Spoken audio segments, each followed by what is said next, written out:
नमस्कार, बाइस्कोप के साथ मैं हूं आरती। तो कुछ ही दिनों में धनतेरस आने वाला है और धनतेरस का क्या महत्व है और धनतेरस पे कौन कौन से शुभ योग बन रहे हैं, इसको बताने के लिए हमारे साथ स्टूडियो में मौजूद हैं आचार्य रामदेव पंडित जी। तो सबसे पहले पंडित जी, आपका बहुत बहुत स्वागत है न्यूज बाइस्कोप में। तो सबसे पहले आप हमारे दर्शकों को ये बताइए कि धनतेरस का क्या महत्व है। देखिए, धनतेरस की मान्यता जो है वह कई हजार वर्षों से है और यह जो है हम अभी वैशस मनवंतर में चल रहे हैं। छठे कल्प की बात है जी। छठे कल्प में भगवान धन्वंतरी का जो प्रादुर्भाव हुआ था, जो जन्म हुआ था, वो समुद्र से हुआ था। और समुद्र का मंथन जब हुआ, समुद्र के मंथन के बाद राक्षस लोग जो थे वे सारी वनस्पतियों को जाकर के समुद्र में डाल दिए। और जो वनस्पतियां हैं वो हमारे लिए औषधि होती हैं। वनस्पतियां जो हैं वो हमारे लिए भोजन होता है। तो जो औषधि और भोजन जो है वो सारे समुद्र में जब डाल दिए गए तो देवता और मनुष्य जो थे वो जो है वह शक्ति विहीन होने लगे। जब सभी शक्ति विहीन होने लगे तो सभी देवता लोग यह सोचने लगे कि भाई ठीक है, हम लोग तो किसी तरह से बचेंगे, मनुष्य कैसे बचें। फिर पुनः हुआ और गलती राक्षसों ने की थी, तो राक्षसों की भी गलती हुई कि भाई अब हम भोजन क्या करेंगे, सारी वनस्पति तो हमारे समुद्र में डाल दी गई है।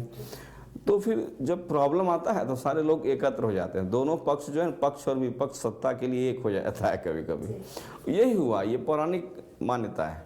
तो राक्षस और देवता दोनों एक हो गए और वो ढूंढने लगे कि अब हम बचें कैसे। युद्ध तो बाद में करेंगे, हम सत्ता तो बाद में हासिल करेंगे, लेकिन हम अभी कैसे बचाएं, अपनी अपनी जो है वो जीवन को कैसे बचाएं।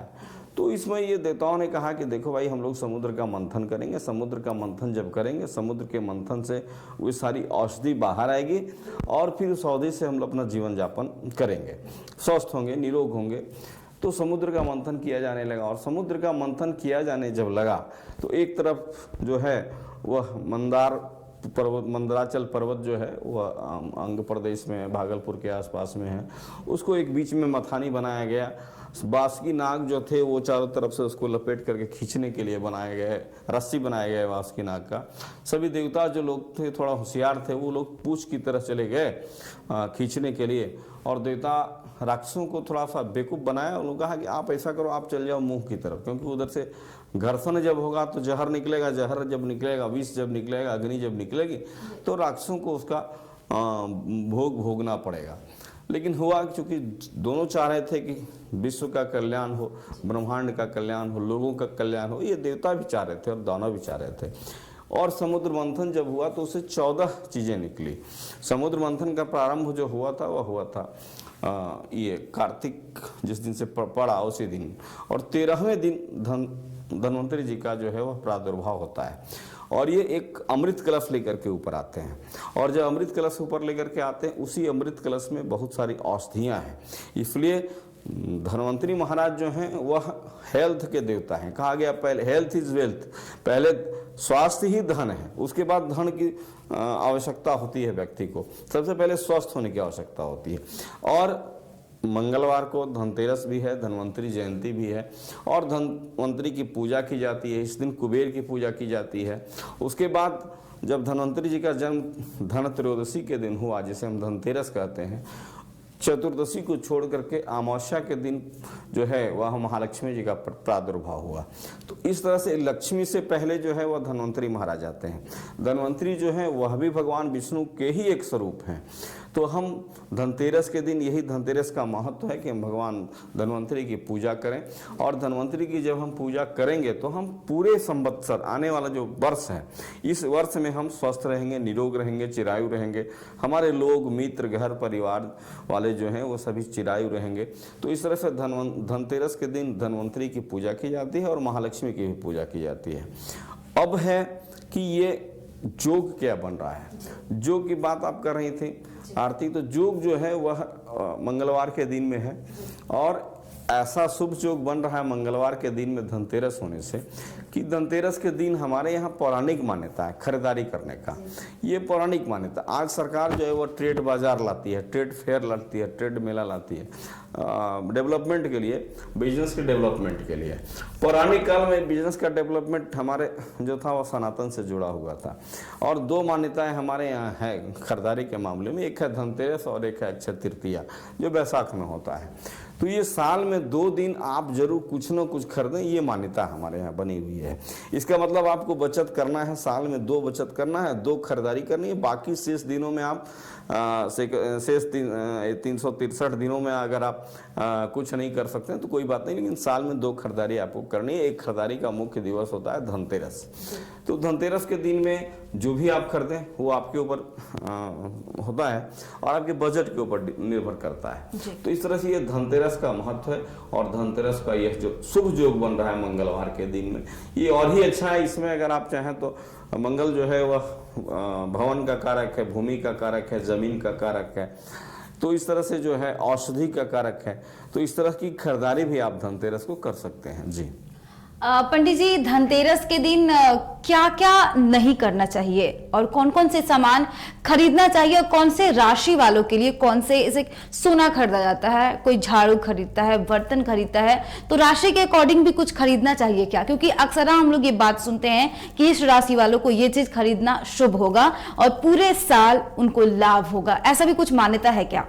देखिए, एक मान्यता इसमें इस तरह की है कि झाड़ू खरीदना ही खरीदना चाहिए, क्योंकि झाड़ू की खरीद जो है वह, झाड़ू जो है वह लक्ष्मी की बड़ी बहन है और लक्ष्मी की बड़ी बहन है। हमारे यहाँ जो है वह पारिवारिक मान्यता है, सभी देवताओं के प्रति पारिवारिक मान्यता है और सभी देवता पारिवारिक मान्यता को मानते हैं। तो जब आप झाड़ू नहीं खरीदेंगे और सीधे दीपावली पूजन करने जाएंगे तो लक्ष्मी जी प्रसन्न आपके ऊपर नहीं होंगे, ऐसा समझिए आप। तो चाहे वह राजा हो, रंक हो, सामान्य फैमिली का व्यक्ति हो, कोई भी व्यक्ति हो, उसको झाड़ू खरीदनी चाहिए। दूसरी चीज है कि झाड़ू आपके घर की सबसे आवश्यक चीज है, चाहे आप महल में रहते हो, चाहे आप घर में रहते हैं, चाहे आप ऑफिस में रहते हैं। तो झाड़ू की खरीदारी धनतेरस के दिन में करना ही चाहिए। जैसे झाड़ू, जिस झाड़ू की जरूरत आपको हो वो खरीद सकते हैं। इसके बाद होते है कि क्या खरीदनी चाहिए। पौराणिक मान्यता है हमारे यहाँ, ये मान्यता है कि हम जो है वो ऐसे टिकाऊ चीज को खरीदें जो लॉन्ग लाइफ रिटर्निंग मुझे वापस बराबर थे। इसलिए हमारे यहाँ जो है वो पीतल खरीदा जाता था, सोना खरीदा जाता था, चांदी खरीदा जाता था, इसके बर्तन खरीदे जाते थे। जमीन वगैरह का भी लोग थोड़ा सौदा वगैरह कर लिया करता है।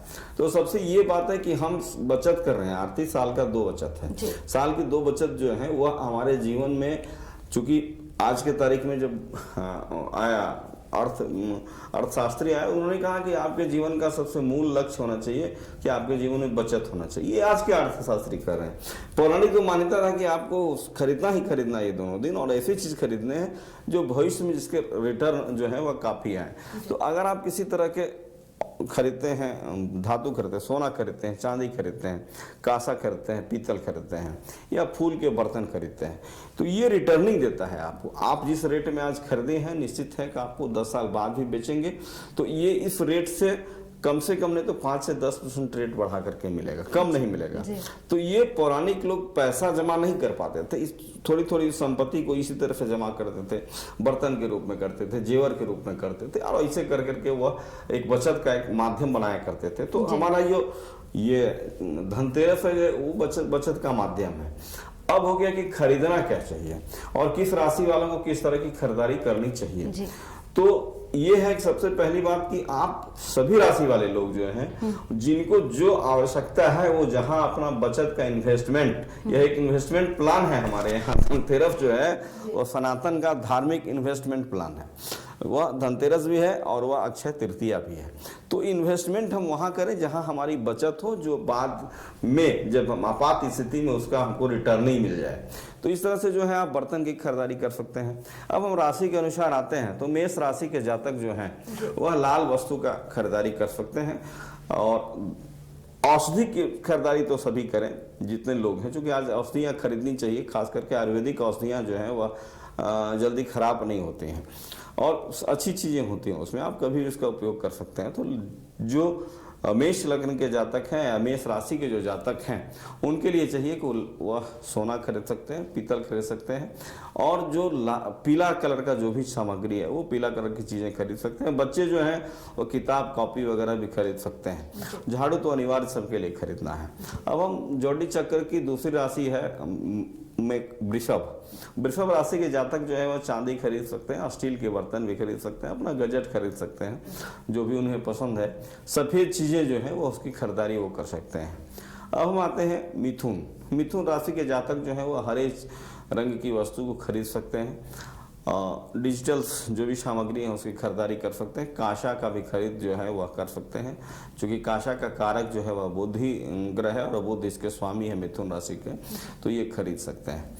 उसके बाद आता है कर के स्वामी होते हैं चंद्रमा से जुड़े हुए जो लोग हैं वह औषधि खरीद सकते हैं। कई तरह के वनस्पतियों का पौधा भी वह खरीद करके अपने घरों में लगा सकते हैं। इसके अलावा चांदी का जो सामग्री है वह सफेद जो भी है, चांदी है, स्टील है, वो खरीद सकते हैं। पांचवी राशि आती है सिंह की राशि के जातकों के लिए है कि वह लाल कलर की वस्तु खरीदें। लाल कलर की वस्तु में जो होता है तो सोना सबके लिए अनिवार्य है, घी सबके लिए अनिवार्य है। इसके अलावा जो है वह जो भी सामान उनको खरीदने का हो वह लाल रंग के वस्तु को खरीदें, और सोना की खरीदारी, पित्तल की खरीदारी, कांसा बर्तन की खरीदारी, पूजा के सामग्री की खरीदारी जरूर करें। आप धनतेरस में कोई भी पूजा के लिए एक नया सामान अपने घर में लेकर के भगवान को आकर के अर्पित करें। वह आपकी संपत्ति है भगवान को अर्पित करने के नाम पर, तो पूजा की सामग्री आप जरूर खरीदारी करें। जो भी हो, बर्तन हो, दीपक हो, चंदन रखने वाला चंदन, चंदनोटा हो, चंदन हो, लाल चंदन हो, सफ़ेद चंदन हो, इस तरह की खरीदारी आप निश्चित रूप से जरूर करें। इसके बाद होता है राशि में कन्या राशि के जातक के स्वामी बुद्धि होते हैं, तो ये कन्या राशि वाले जातक जो है वह हरा चीज़ की खरीदारी कर सकते हैं, कपड़े की भी खरीदारी कर सकते हैं। इसके अलावा कांसा का खरीदारी कर सकते हैं। तुला के स्वामी शुक्र है। शुक्र के स्वामी होने से जो लग्जरियस सामान है, सफ़ेद रंग की वस्तु है या नहीं तो इलेक्ट्रॉनिक सामान है, जो लग्जरियस सामान है, तुला रंग के राशि के जातक जो है वह श्रृंगार के सामान भी अपने यहाँ खरीदारी करके रख सकते हैं। इसके अलावा बचत तो आपको करनी है, बचत आपके लिए अनिवार्य है। वृश्चिक राशि का स्वामी मंगल होता है, और मंगल के होने से आप भूमि, भवन, मकान में थोड़ा सा इन्वेस्टमेंट भी कर सकते हैं, आपके लिए लाभदायक होगा ही। और मंगलवार का दिन भी इस बार है, तो इसलिए वृश्चिक राशि और मेष राशि के लिए काफ़ी लाभदायक दिन है। थोड़ा मोड़ा भी आप जो है भूमि, भवन, मकान में इन्वेस्टमेंट कर सकते हैं, और खरीदारी, पूजन की वस्तु वगैरह औषधि ले सकते हैं। अब आगे चक्र की जो आती है वह है वृश्चिक के बाद धन और मकर। ये दोनों राशियां जो है वो शनि से प्रभावित हैं।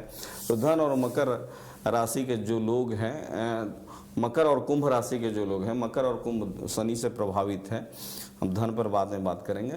तो मकर और कुंभ राशि के जो जातक हैं उनके लिए उनका स्वामी शनि है, इसलिए वो नीला, काला, लोहे, स्टील वगैरह के बर्तन खरीद सकते हैं, चांदी वगैरह खरीद सकते हैं, और इसे वाहन वगैरह जो है, नए चीज़ें जो है वो खरीद कर सकते हैं। उसके बाद राशि आती है धनु और मीन के स्वामी जो है वह गुरु हैं।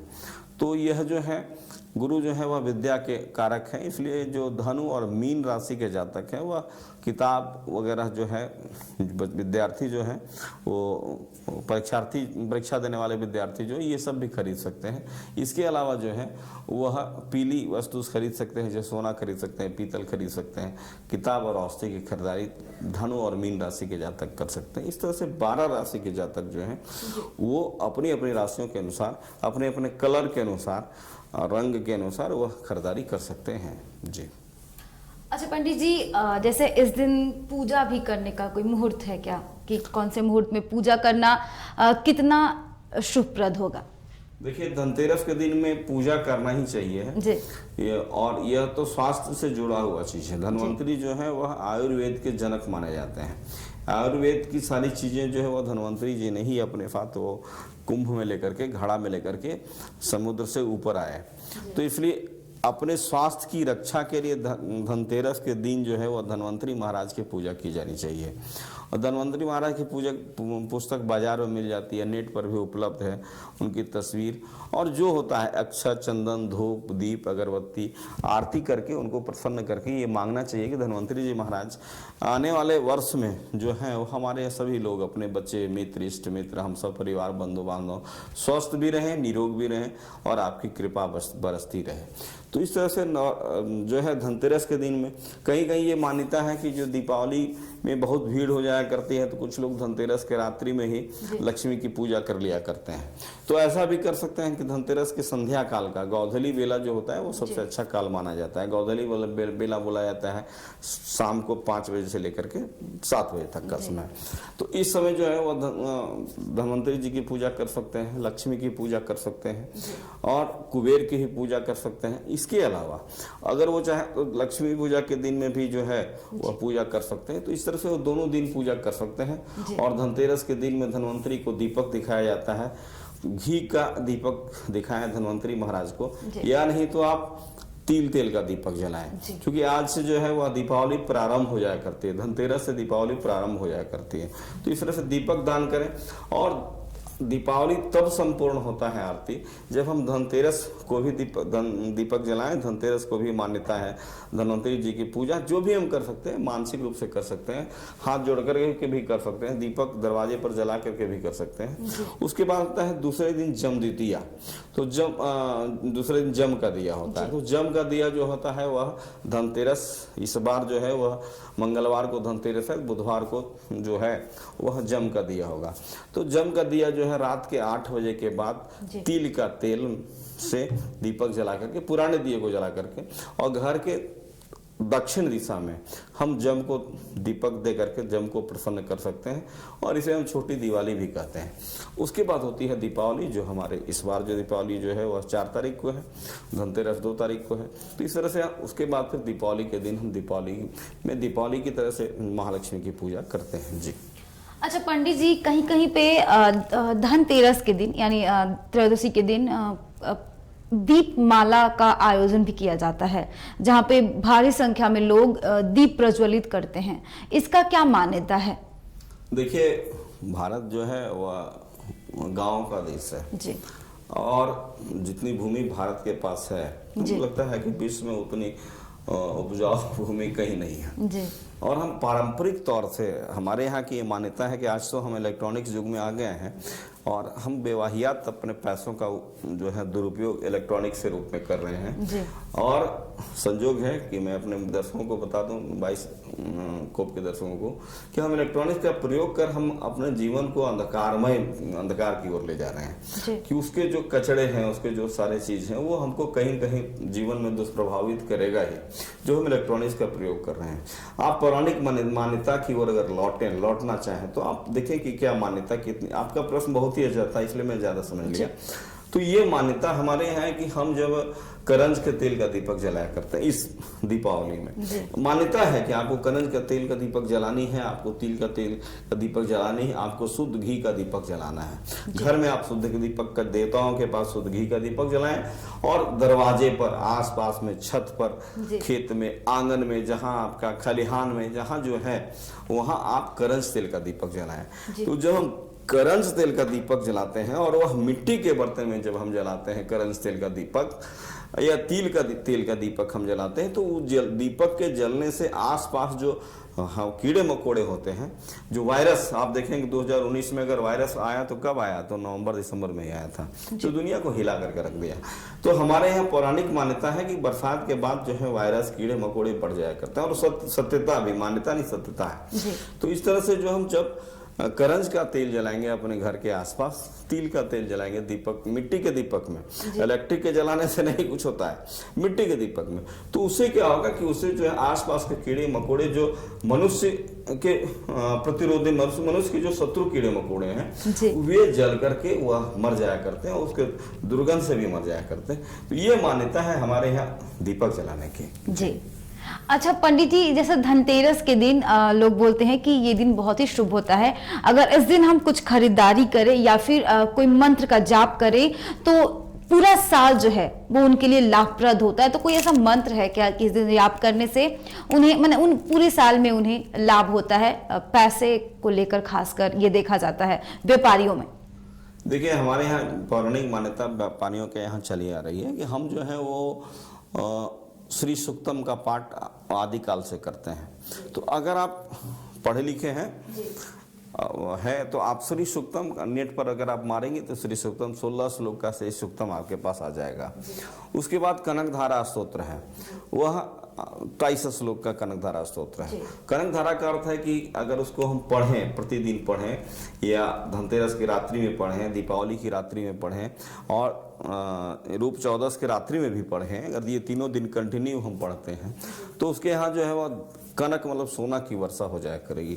इसका मतलब किसी प्रचुरता से उसके यहाँ धन आ जाया करेगा।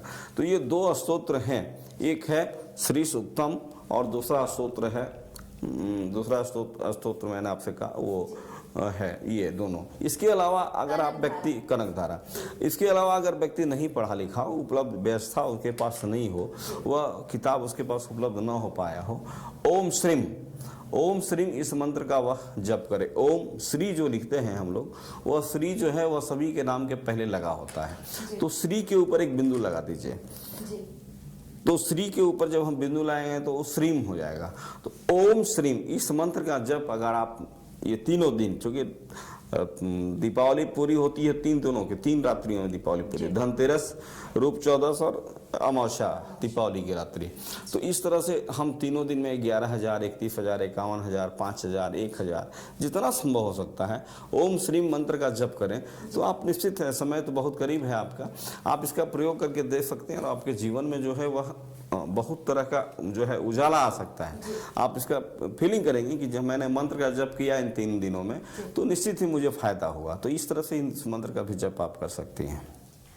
अच्छा पंडित जी, एक और मान्यता है कि दीपावली के दिन या फिर धनतेरस से ही हम माँ लक्ष्मी की पूजा आराधना करना शुरू कर देते हैं। आपने बताया 3 दिन का होता है, मतलब धनतेरस से ही वो शुरू हो जाता है। तो उसमें एक चीज हमेशा आम लोगों में देखने को मिलती है कि जो मूर्ति की लंबाई होती है, गणेश और लक्ष्मी की प्रतिमा की जो लंबाई होती है, उसको लेकर हमेशा लोगों के बीच में थोड़ा सा कंफ्यूजन रहता है कि वो लंबाई कितनी होनी चाहिए। देखिए, लंबाई जो है वह 9 इंच जो होता है, इसको आप ऐसे माप लें।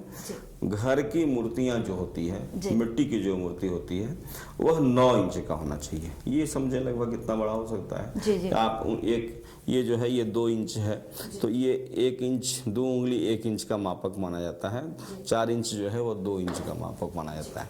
तो बड़ी से बड़ी मूर्ति जो है वह 9 इंच का हो सकता है, और छोटी मूर्ति जो है जितना आप रखें घर के लिए या नहीं तो अपने दुकान के लिए, तो ऐसा इस तरह की मूर्तियां आप जो है वह बाजार से जो है वो मिट्टी की मूर्ति भी खरीद सकती हैं, चांदी की मूर्ति भी खरीद सकते हैं, पीतल की मूर्ति खरीद सकते हैं। और उसमें एक चीज़ आवश्यक ध्यान देने वाली बात है कि सदा भवानी दाहिनी। लोग थोड़ा सा वहाँ कंफ्यूज कर जाया करते हैं आते कि गणेश जी को किधर रखें और लक्ष्मी जी को किधर रखें। तो सदा भवानी दाहिनी, यानी गणेश के दाहिनी ओर ये जो हाथ है इस ओर लक्ष्मी जी बैठी रहती हैं। तो पूजा कर में थोड़ा सा ध्यान ये रखना है कि गणेश जी के दाहिनी ओर जो है वो लक्ष्मी जी को हमने बिठा करके और भगवती का पूजा कर सकते हैं। जी। तो जैसे पंडित जी ने आपको बताया कि लक्ष्मी, माँ लक्ष्मी और गणेश की प्रतिमा को दाहिने और बाएं किधर रखना है, ये इसको आपने जाना।